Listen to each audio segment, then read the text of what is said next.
Hello everyone, Radhe Radhe. आज की video में मैं अपना कार्तिक स्नान आपको दिखाऊंगी। किस तरह से पूजा करनी है कार्तिक में, सारी जानकारी इस वीडियो में है।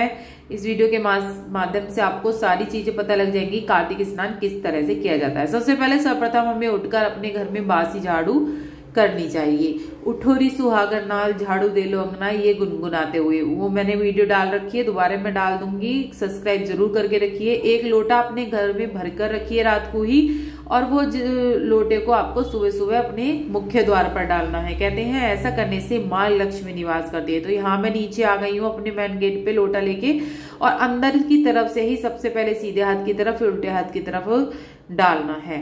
अगर आपको लग रहा है कि हमें सुबह सुबह नहीं धोना है, डर है कि कोई मतलब चोरी का डर होता है, तो आप वैसे धो सकते हैं। ठीक है, यहाँ मैं स्नान करने गई हूँ, मैंने गंगा जल डाल लिया है स्नान के पानी में, और मैं नहा के आ गई हूँ। मेकअप कर लिया है। 16 सुहागन को हमेशा श्रृंगार करके ही पूजा पाठ करनी चाहिए। तो मैंने यहाँ थोड़ा सा मेकअप कर लिया है अपना, और मैं पहले ही, कार्तिक का महीना देव दिवाली का दिन होता है, देव दीपावली बनती है, और पूरा दीपों का महीना होता है। तो मैंने यहाँ पे बहुत सारे दीप ले आई हूँ, और तिल के तेल की सीसी ले आई हूँ, और मैंने इस तरह से ये पूजा का सामान एक उसमें रख दिया है, क्योंकि मुझे 1 महीने तक रोज चाहिएगा। सबसे पहले उठते ही नहा धोकर आपको इस तरह से जल चढ़ाना है। तारों को जल चढ़ता है ये, और फिर एक परिक्रमा जरूर लगानी है तारों की। फिर यहाँ मैंने, देख लीजिए आप, जोत जला दी है कार्तिक की, मतलब आसन लगाकर बैठ जाइए वहीं तुलसा जी के पास, और अपने मंदिर में एक जोत जला दीजिए, और तुलसा जी के पास ही बैठकर आपको कहानी करनी है। कहानी और कथा की वीडियो मेरे चैनल पे है, आप स्क्रीन पे देख सकते हैं। बहुत सारी कहानियां और सभी चीजें मेरे चैनल पे आएंगी, महात्म वगैरह।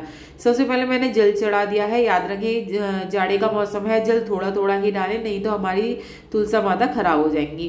तो थोड़ा थोड़ा ही जल मैंने डाला है। अपनी पथवारी को मैंने सींचा है। पथवारी की मैंने पहले ही वीडियो डाल दी है कि किस तरह से पथवारी बनाई जाती है, वो आप मेरे चैनल पे देख सकते हैं। और इस तरह से आपको भोग लगाना है। चावल चढ़ाने हैं, चीनी का भोग लगाना है। सभी मैंने उसी डिब्बे के अंदर रखा है सामान। आपको स्टील का भी ले सकते हैं, प्लास्टिक अशुद्ध मानी जाती है, तो वैसा भी ले सकते हैं, लेकिन यहाँ मैंने प्लास्टिक के ही पूजा में ज्यादा चलते हैं, तो यही ले लिया है। कलावा चढ़ा दें, कलावा जरूर बांध कर रखें तुलसा जी को, जैसे मैंने बताया था पिछली वीडियो में क्या क्या आपको तैयारी करनी है कातक लगने से पहले, वो मेरी वीडियो जरूर देख लीजिएगा। ठीक है, और फिर अब बता देती हूँ अब क्या करना है। अब पूरा मतलब कलावा चढ़ा दिया, तुलसा जी में जरूर बांध कर रखें। तुलसा जी को एक चुनरी पहना ले, हरी चुनरी हो तो बहुत ही अच्छा है, नहीं तो आप कैसी भी, आप जो भी हो चुनरी उड़ा सकते हैं।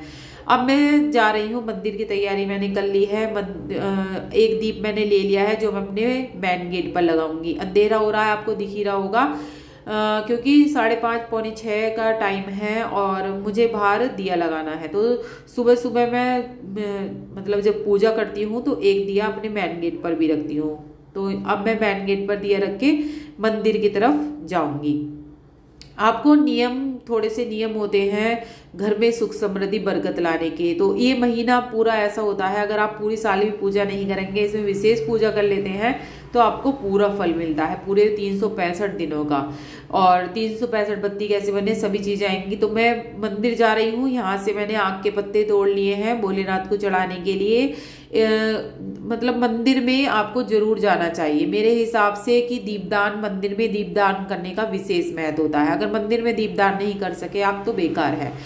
घर में दीपदान करें, मंदिर में दीपदान करें। जितने भी देवी देवताओं के पेड़ पौधे हैं, वो हमारे जो पूजनीय पौधे हैं, उनको भी दीप जरूर जलाएं। तो यहाँ मैंने हार श्रृंगार के थोड़े से फूल ले लिए हैं। बासी फूल नहीं चढ़ाए जाते हैं भगवान को, तो मैं यहाँ से हार श्रृंगार के थोड़े से फूल तोड़ लूंगी। आग के पत्ते मैंने तोड़ लिए हैं, और मैं अपने मंदिर पहुंच गई हूँ।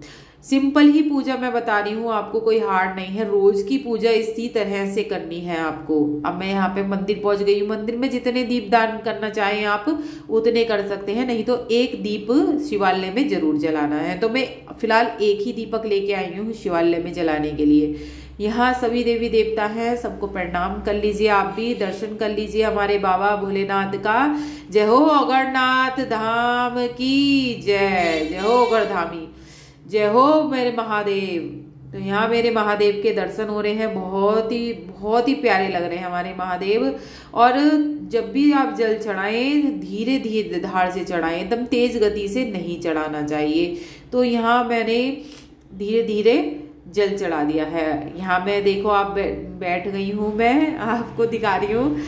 थोड़ा सा वीडियो बनाना मंदिर में थोड़ा अच्छा सा नहीं लगता है, क्योंकि सुबह सुबह का टाइम था, लोग भी नहीं थे। बहुत से लोग कार्तिक जो स्नान कर रहे हैं वो 18 तारीख से कर रहे हैं, मतलब कार्तिक लगेंगे जब स्नान करने हैं। लेकिन मैं पूर्णिमा से पूर्णिमा तक करती हूँ, तो शरद पूर्णिमा से मैंने अपना स्नान शुरू कर दिया है और पूर्णिमा तक ही मेरा स्नान चलेगा, 15 नवंबर तक स्नान चलेगा। तो यहाँ मैं जो भी सामान लेके आई हूँ वो भोलेनाथ को बहुत ही भक्ति भाव से चढ़ा दूंगी। हम क्या है, हमारे पास तो कुछ भी नहीं है, स्वामी ने जो दिया है सब उन्हीं का है। जो आपकी बने वो आप करिए, कुछ भी नहीं बने तो एक जल का लोटा और एक दिया जरूर जला के आए, बस इतना जरूर कर लें। और जल देख लीजिए आप, मैं जल कैसे लेके आ रही हूँ। वहाँ जो ये जो जाती है जलधारी, इधर से जलधारी से भी ले सकते हैं आप, इधर से भी ले सकते हैं। तो यहाँ से मैंने चढ़ा हुआ जल लेना है आपको, भोलेनाथ पर जो चढ़ के आ रहा है ना नीचे वो लेना है। बहुत से क्या करते हैं, जो जलधारी ऊपर लटक रही है यहाँ से जल लेते हैं, यहाँ से नहीं लेना है। जो भोलेनाथ का नहाए का जल है वो ही लेके आना है और उसको ही अपने घर में छिड़कना है और अपने मेन गेट पर डालना है। तो यहाँ मैंने जल ले लिया है। कहते हैं जल लाने से, घर में छिड़कने से नकारात्मक जो शक्तियां होती हैं, जो परेशानियां होती हैं, वो सारी निकल जाती हैं। तो इस तरह से आप जल का हमारे सारे भविष्य सभी देवी देवताओं का आप दर्शन कर लीजिए। बहुत ही दुर्लभ दर्शन होते हैं भगवान के। मंदिर भी ये होता है कि कभी जाना होता है, कभी नहीं जाना होता है, लेकिन एक ऐसा महीना जो हम पवित्र महीना चल रहा है वो बहुत ही ज़्यादा लाभकारी होता है। तो इस तरह से आप पूरे महीने आपको दीपदान जरूर करना है, जितना हो सके उतना दीपदान करिए, आपको इसका फल जरूर मिलेगा। यो मत सोचिए कि अभी तुरंत मिलता जरूर है। तो यहाँ मैंने कर लिए हैं दर्शन, अब मैं अपने घर की तरफ चलूंगी। आप देख लीजिए और क्या क्या करती हूँ मैं। तो यहाँ से मैं निकल रही हूँ। तो कुछ खाने पीने के भी नियम होते हैं, बैगन नहीं खाते हैं, मैं उसकी सूची अलग से बता दूंगी।